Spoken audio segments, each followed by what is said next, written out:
আপনার বাসার বাইরে থেকেও যদি আপনার বাসা থেকে বের হন তাও দেখবেন যে অনেক কার্টনের শপ আছে বা অনেক কার্টনের দোকান। আসলে কার্টন ক্যানভাসে কেন আসবেন?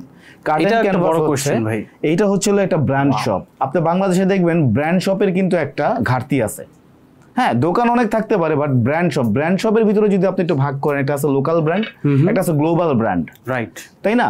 তো আসলে কার্টন ক্যানভাস গ্লোবাল ট্রেন্ড বা গ্লোবাল ব্র্যান্ড যেগুলো আপনার ওয়ার্ল্ডে প্রতিষ্ঠিত আছে তাদের সাথে মিলিয়ে কাজ করে। নতুন আউটলেট আমরা এটা করতে এক প্রকার বাধ্য, এটা কাস্টমার আমাদের বাধ্য করছে। সব স্যাটিসফাইড কাস্টমারদের একটাই দাবি যে ভাই কাস্টমারের সহযোগিতায় আজকে আমরা এই পর্যন্ত আসছি আর কি। অবশ্যই এখানে আল্লাহর রহমত তো অবশ্যই আছে। এই সায়েন্সটা হচ্ছে লেগে যে আমরা সবসময় বলে থাকি আমরা ইন্টেরিয়র সলিউশন দিয়ে থাকি।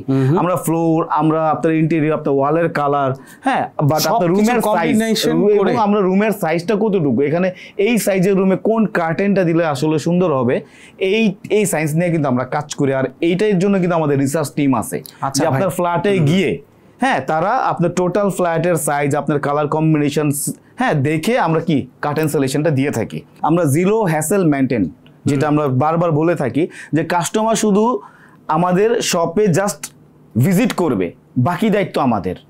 আচ্ছা, যে তার ইন্টেরিয়রে আমার সমস্যাটা আমি আপনাকে দিয়ে দিলাম, আপনি আমাকে সলিউশন, তার ফ্ল্যাটে আমরা যাব, তার ফ্ল্যাটে কোন কার্টেনটা পছন্দ হবে, বা